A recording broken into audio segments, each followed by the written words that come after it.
which is always funny, but I always corrected people and be like, it's not, what's funny is somebody doing something so wrong, and they shouldn't be doing it. And that movie was the first movie I saw kind of actually pull off the very delicate eye of the needle job of revealing that and making no jokes in there.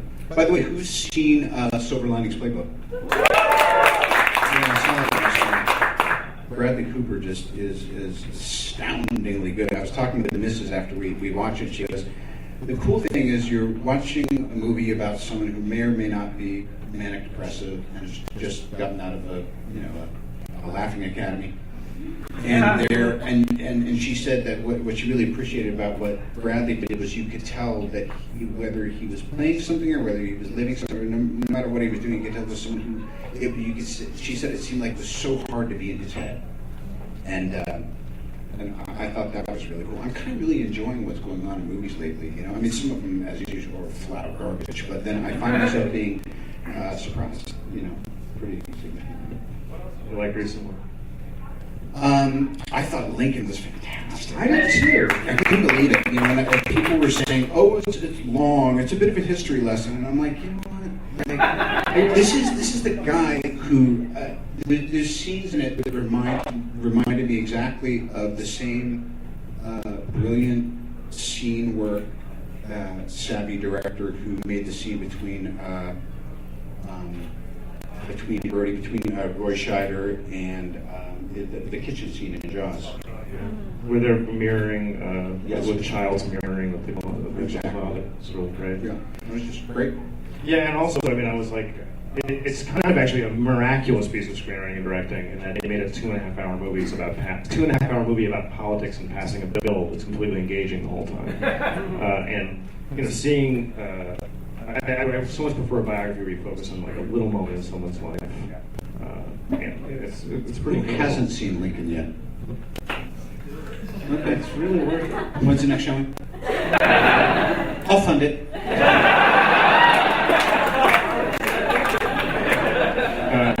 Do you like doing parts more or do you get a particular joy out of impersonations? Because I noticed there's ones where you're sort of playing more yourself. Yeah. And then there's like, these sort of threads like in Hearts and Minds where you're sort of people are possessing you or chances are. Yeah, I can't really do impersonation. Well, maybe I should say transformations. Oh yeah, okay, sure.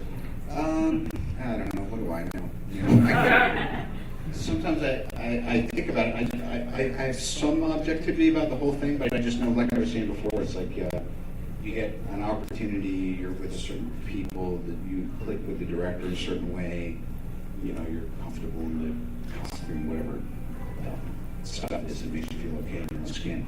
And then you either have a good time and it sucks, or you have a good time and it turns out good, or you have a lousy time and it turns out great, which is the worst. Or you have a lousy time and it turns out lousy, which is like, I knew it would. I'd love an example of the second to last, but maybe that's too revealing. Right, I know. Yeah, I am self-aware enough to not just start, taking a battering ram to my own carefully built-up brand.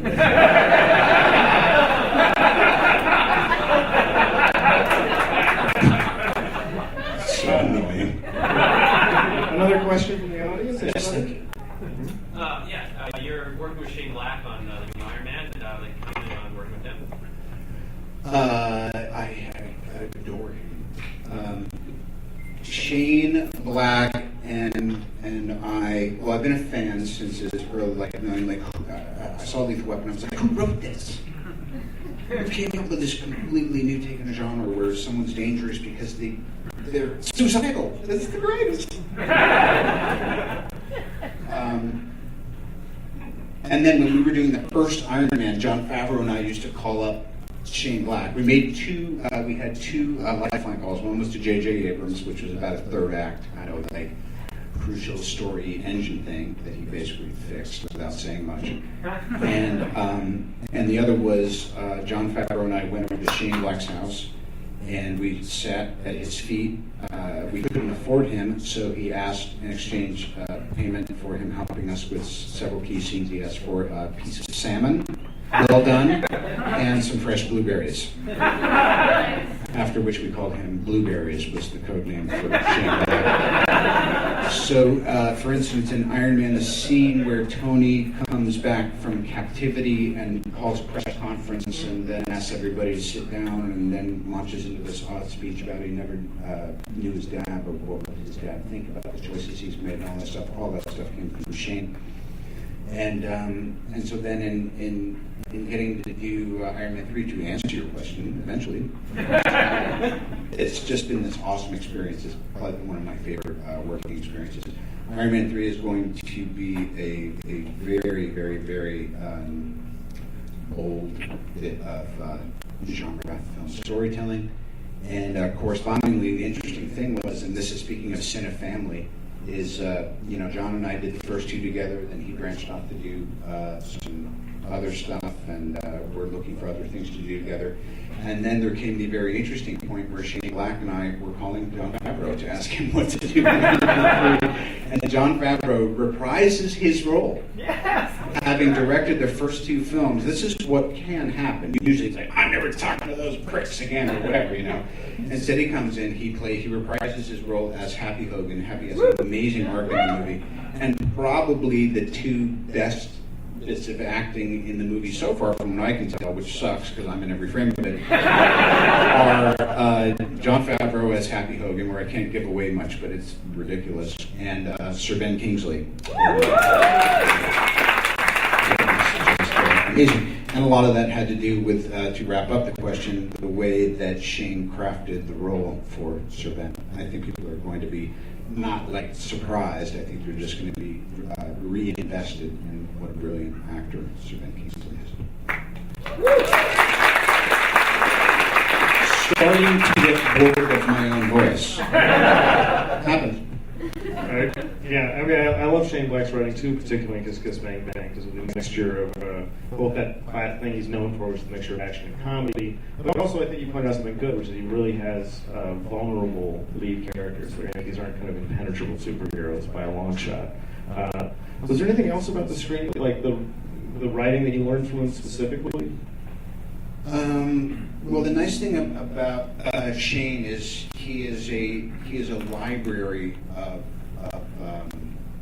everything. Like, he essentially, if you talk to him, he can just pull a book down off one of his shelves and kind of tell you why he's thinking the way he's thinking about it. And he loves noir, and he really, really knows the superhero genre. And but I think the main thing is he's always looking at complexities within complexities within complexities. He always likes it when the film kind of stops for a reason you can't understand, and then kind of picks up and goes in a direction you couldn't have imagined. And usually when you have a straightforward narrative of Act 1, 2, 3, there's Tony. Tony's in trouble. Where's Pepper? Tony wins.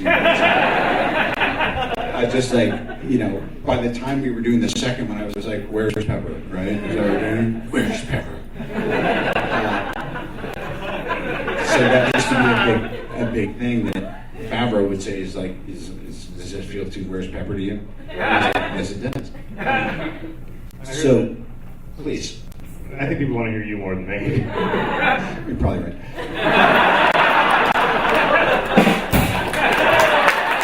A little late. Not bad though.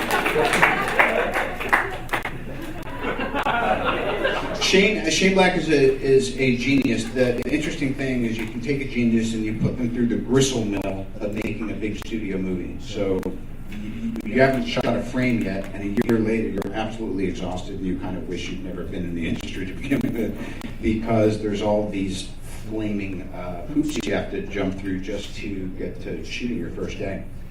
But the nice thing is, I think Kevin Feige and Marvel and now Disney they're aware that with Shane directing and me as the lead in this film, that the lunatics have officially taken over the asylum. And they are really, I think, gentle and thoughtful and sophisticated in the way they corral us so that we can actually bring the film to market inside of a couple of years. You're talking a lot about how to make intelligent mainstream cinema, and earlier you were talking about, like, Baby It's You, John Sayles. So you kind of existed in both worlds throughout your career. Now that you're making, particularly in the past couple of years, you're making the big blockbusters. Is the goal more to try and make those smarter, or are you interested in sort of going back and also making littler movies with that newfound power to get something done? Well, all I would say, and I think I'm about to get the proverbial yoke around my neck. All I would say is the interesting thing about this kind of rarefied air and where I find myself is that once you're put in a situation where you're operating at a really high corporate level, you kind of forget that there's anything else, and you seek to protect that domain, which is really dangerous. So without saying too much, what I'll be doing next year is do something much smaller and more intimate with one of my favorite actors of all time, and then I'll be joining up with a director that all of you will be excited about, and retelling a fairy tale from a completely freaked out point of view. So next year I feel like I'm going to do basically Terms of Endearment, and then like it's just a complete commercial freak show, both of which I'm looking forward to. Well, Robert, I really want to thank you for being part of this little freak show.